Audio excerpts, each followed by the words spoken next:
morning. Diनै आङो दै गुदुं लोंनायनिफ्राय स्टार्ट खालामबाय.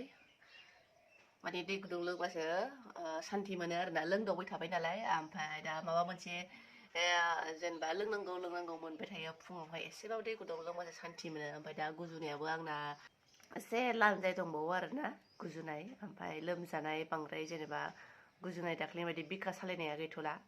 दिनैहाय आङो ब्लगथ' होनला माखासे नोंथांमोननिसिम भिडिअ लाबोगोन आंबो जेनेबा नुफेराखै आंबो मिन्थिफेराखै ओमफ्राय दिनैहाय फार्स्ट टाइम लाबोगोन आङो जाखिनि खेबनो हायो दिन्थिनो हायो आङो देखायगोन नोंथांमोननिसिम. बे जाहैबाय जेरै हिन्दु आंथ' मोनसे न'खर जेनेबा आंथ' हिन्दु धर्मनिफ्राय फैनाय खृष्टियान धोरोमावहाय ओमफ्राय आं मोनथिया जेनेबा मानसि सासे गोमानायनि उनावहाय मानसि थैनायनि उनावहाय मा खालामनाय जायो श्राद्ध जेनेबा हिन्दु धर्माथ' श्राद्ध खालामनाय जायो नोंथांमोनाथ' मिथिखायो बे.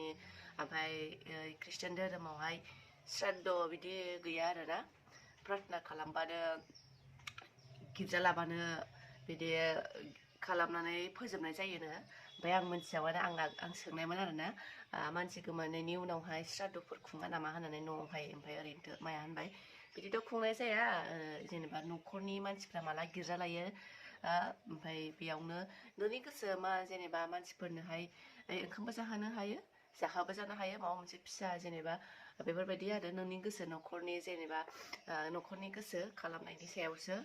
ओमफ्रायहाय सासे गामियाव आयं थैयो नालाय एसे गोबावानो जाबाय 1 मान्थ जाबाय 1 मान्थनि उनाव नै दिनैसो गिर्जा लादों बे आयंनि नामावहाय. ओमफ्राय बेनिनो एसे ओंखाम जाहोगोन नामा ओमफ्राय आं सोंदोंमोन आरोना एफा गोबावनि उनाव खालामो नामा होननानै ओमफ्राय खालामजायोनो जेबो नङा. ओमफ्राय बेखौनो आङो नोंथांमोननिसिम शेयार खालामगोन आरो मानसि थैनायनि उनावहाय माबायदि गिर्जा लानाय जायो माबायदि गिर्जा खालामनानै बिदाय हरनाय जायो बेफोरखौ आरो. हिन्दुआवथ' आं मिथिखायो जेनेबा श्राद्ध खुंनाय जायो जेनेबा दस्राफोर बिदि गारनाय जायो होननानै. ओमफ्रायहाय आङो दिनैहाय फार्स्ट टाइम जेनेबा नुगोन आरोना बेखायनो आङो खिन्थानाय जागोन नोंथांमोननिसिम. ओमफ्राय नोंथांमोना माबाफोर भुल नुदोंबा निमाहा होबानो जाबाय आरो बेनो आरो आं दिनै बेखौनो लाबोनो ट्राइ खालामगोन. बेबानि आयंआ सिगां समनिफ्रायनो एसे बेमार आजाराव गोलैनानै दंमोन गोबाव समानो जाबायमोन. ओमफ्राय मानसियाबो बे आयंआ माबामोन प्रिन्सिपालमोन होनदोंदां हेडमास्टार. ओमफ्राय माखासे लोमजानायनि थाखाय स्कुलखौनो गारनांगौ जादोंनो रिटायार जायैनि सिगां. ओमफ्राय थायै थायै दा रिटायार जाबाय जानानै दा मानसिया गोमाना थांबाय आरो. बिराद अनसुलिथारमोननो बे आयंआ माने गामियावहाय माबाफोर हाबाफोर जाबा माबाफोर प्रग्रामफोर जाबा माने दान हरनायावहाय बिराद 1 नाम्बार मोननो माने एसे हरनांगौहाय बुरजा हरोमोन आरोना आं खोनानाय बायदिब्ला सानै साथामसो मानसिनिफ्राय खोनादों आङो माने आयंआ बुरजा हरोमोन आरो बिदि मोजाङानो. बेनिखायनो जेबो खस्थ'यै मानसिया थैयाखै आरामसे उन्दुनानैनो थांदों आरो बिदि होनदों मानसिफ्रा आरो. ओमफ्राय आंबो मोनदों मानसिफोरखौ अनोमोन नालाय ओंखायनो बिदि खस्थ' गैयैहाय जेनेबा खिला माला हासुला न' सिङावहाय बेफोरबायदि बुद्रुलानाय बा न' सिङावहाय जग्रबना थानाय बिसिनायाव थानाय बेफोरबायदि जायाखै आरो. दिनैनि मेन जाहोना जाबाय मेन रिजन आं दिनैनि भिडिअ लाबोनाया जाहैबाय खृष्टान धोरोमनि जे मानसि थैनायनि उनावहाय माबायदि गिर्जा खालामनानै माबायदि बिदाय खालामनाय जायो बिनि सायाव नोंथांमोननिसिम शेयार खालामगोन आङो. ओमफ्रायहाय दिनै बेखौनो नोंथांमोननिसिम शेयार खालामनानै भिडिअखौ लाबोनाय जादों आरो.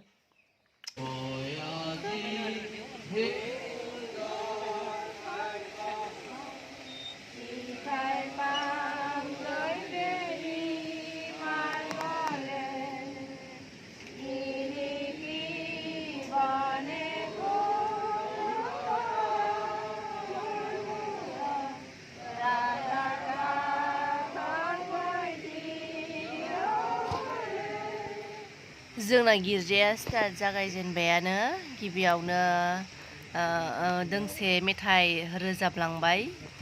बिनि उनावहाय जोंहा नैबे आयंआ बे जिहेतु आयंनि श्राद्ध जिहेतु गिर्जा लानाय जादोंमोन बे आयंनि हाजबेन्ड बियो स' बियोहाय बयखौबो वेलकाम जनायदों आरो बयखौबो फैनायनि थाखाय आरो आलासिफोर गोबां फैदों नालाय न'खरनि बिसोरखौनो सिनायथि होदोंमोन बुरजायानो फैदों दाब दाब जायगानि एसे गोजान गोजाननिनो आयं हिन्जावनिबो आयं हौवानिबो आरो बिहामजो सानै दंमोन नालाय बिहामजो सानैनिबो आलासि फैदों बेखौनो सिनायथि होदोंमोन आरो बयनिबो सिगाङावहाय ओमफ्राय बेवहाय माने बक्सआ स्पिकारा बारा मोजां नङामोन खोनायामोन आरो आयंआ बियो लासै लासै रायलायोमोन बेनिखायनो बारा स्पस्त खोनायाखै ओंखायनो आङो भइस होनाय जाबाय स' नोंथांमोना खोनायाबो जानो हागौ आयंनि रायलायनायखौ ओमफ्राय फावफोरखौहाय नोंथांमोना बुजिखागोन निस्सय आलासि सिनायथि होबाय आरो दा दिनैनि दिना लोखि फुजामोन बेनिखायनो माखासे मानसिफ्राबो नुजाफैनांगौबाबो नुजाफैनो हायासै उसुबिदानि थाखाय बाट गोबाङानो जादों जानाया ओमफ्राय नैबेयावहाय जोंहा जोंनिनो मानगोनां फालुगा माखासे खामानिफोरखौ बा हाबाफारिखौ बुंथिनो होदोंमोन आरोना बिदिनो आङो न' सिङावसो जिरायनानै थाफैथ'बाय आयेना गरमजोंनो बाहेरायावहाय थाया ओमफ्रायहाय न'आवसो थानो लेंबाय थादों आरोना ओरैजाय दङ नै उन्दैफ्रा ओमफ्राय माने आङो खेबनो सानदोंमोन एसे मोजाङैनो बाट आयानानो थानो नागिरा दा आयाननि थाखायनो माखासे आङो केपचार खालामनो हानाय नंला बेनो आरो स' जेसेबां हायो ट्राइ खालामगोन आङो ओमफ्राय आयाना उन्दुनोबो ओंखारबाय माने जाबाय ओंखाम जाबाय माबाय फैबायना बेयो दुगैबाय दा बायदियाव उन्दुनायनि टाइम बेखायनो उन्दुनो ओंखारबायदां बियो दिनै थाबबो सिखारदों बियो 6टायावनो सिखारदों बे ओमफ्राय नायनोसै लोगोफोर बेसेबां खेबनो हायो ओमफ्राय ट्राइ खालामगोन आरो दा एसामिस गान खननो नागिरदों टंला मण्डलिनि महिलाफोरा आरोना ओमफ्राय दा आंथ' रोङा नालाय आं थाङासै बेनिखायनो सिनियरफोर थांबाय आरो बुरजायानो दङ जायगा थोयैनि थाबाय आरो माखासे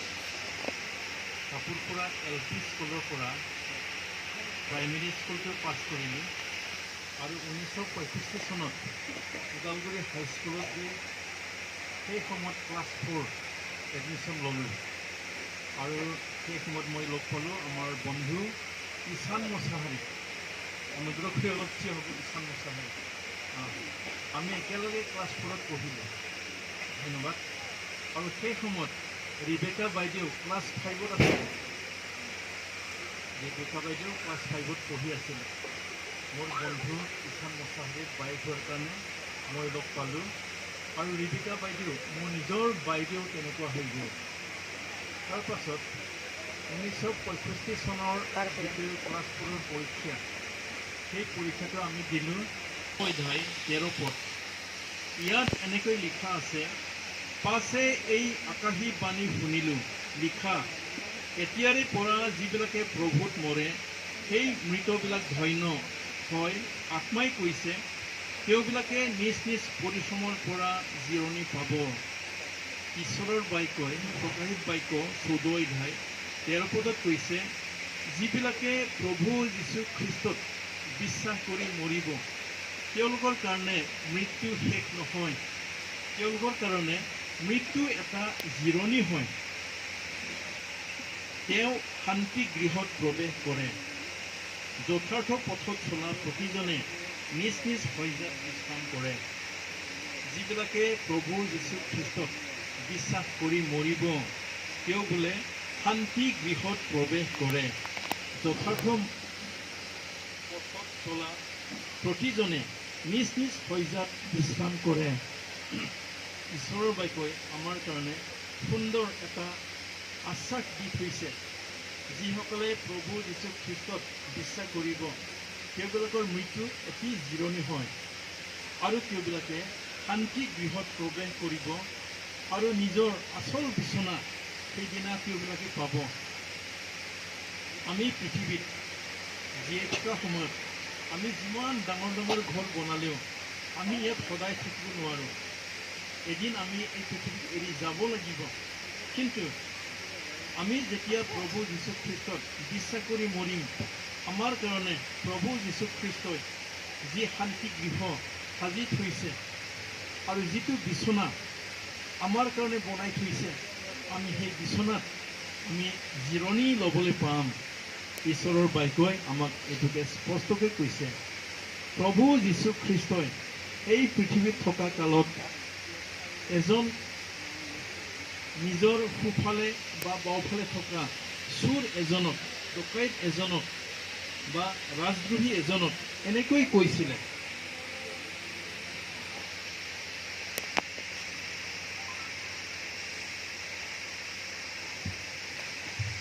মই পঢ়িম। তেতিয়া ক্ৰুচত আঁৰি থোৱা সেই দুটা দুষ্কৰ্মী এটাই তেওঁক নিন্দা কৰি ক'লে, আপুনি খ্ৰীষ্ট নহয়নে? নিজকে আৰু আমাকো ৰক্ষা কৰক। কিন্তু আনটোৱে তাক দাবী দি ক'লে, তুমি একে দণ্ডত থকাটো ঈশ্বৰলৈ ভয় নকৰানে? আমি হ'লে দণ্ডৰ যোগ্য পাত্ৰ, নিজ নিজ কৰ্মৰ উচিত ফল পাইছোঁ, কিন্তু এই জনাই একো অনুচিত কৰ্ম কৰা নাই। পাছে সি ক'লে, হে প্ৰভু, হে যীশু, আপুনি আপোনাৰ ৰাজ্যলৈ আহিলে মোকো সুঁৱৰিব।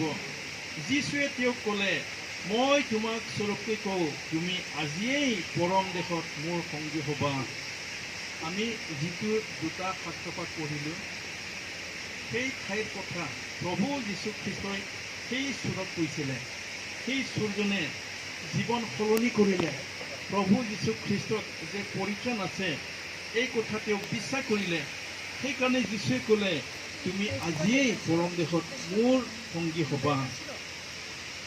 আমি মৃত্যুৰ পিছত সেই পৰম দেশলৈ যাম।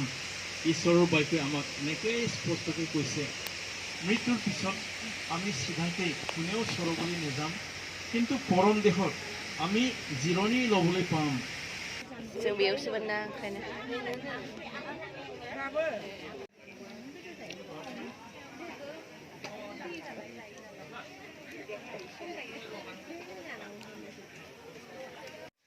जोङो थांनानै फैखांबाय। आयानजों आंजों फैग्रोबाय आरोना। आयाना बिराद मेंबाय, दहायबो मेंनानै उन्दुनो ओंखारनानै बेयाव हजोंहायनो दसे उन्दुबाय।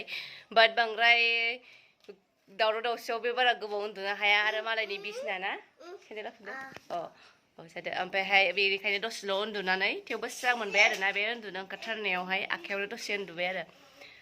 ओमफ्राय आङो दिनैहाय माबायदि बेसेबां खेबनो हाखो नोंथांमोननिसिम शेयार खालामबाय आरो आंबो मोनथिबाय दिनैहाय मा मा नियम खालामो, मा मा जेनेबा हाबाफारि लायो बे दिनावहाय। थ' बेखौनो नोंथांमोनजों शेयार खालामबाय। आरो नोंथांमोनहा माबाफोर भुल गोरोन्थि नुदोंबा कमेन्ट खालामहर आंखौ आरो साजेसन हर मा भिडिअ लाबोनांगौ आरो मा भिडिअ लाबोबा मोजां आंनि चेनेलावहाय। ओमफ्राय नोंथांमोना बिदिनो अनसायलांबाय थाबानो जाबाय। आरो आं दिनैनि भिडिअखौ बारा गोबाव खालामला आरोना, बेखिनियावनो दोनथ'नोसै। भिडिअआ बिराद गोलावानो जाबाय। नोंथांमोननिसिम बेखौनो बुंनो सानो, नोंथांमोना आंखौहाय अनसायदोंमोन सिगाङाव जेब्ला आङो इउटुब चेनेल खुलिदोंमोन। ओमफ्राय दा माने अनसायनाया एसे खम जादों, बेनिखायनो आरो अनसायबावनायखौ लुगैबावदों आङो आरो सापर्ट खालामबाव हाजासे आरो सापर्ट खालामबाव बांसिन आरो। ओमफ्राय आङो दिनैनि भिडिअखौ बेयाव दोनथ'नोसै लोगोफोर। स' बाय बाय। आरो बिराद मेंबायबो जोङो दसे रेस्ट लानोसै आरो। ओमफ्राय नेक्स्ट भिडिअआवहाय गोदान भिडिअजों लोगो मोनगोन आरो। बाय बाय।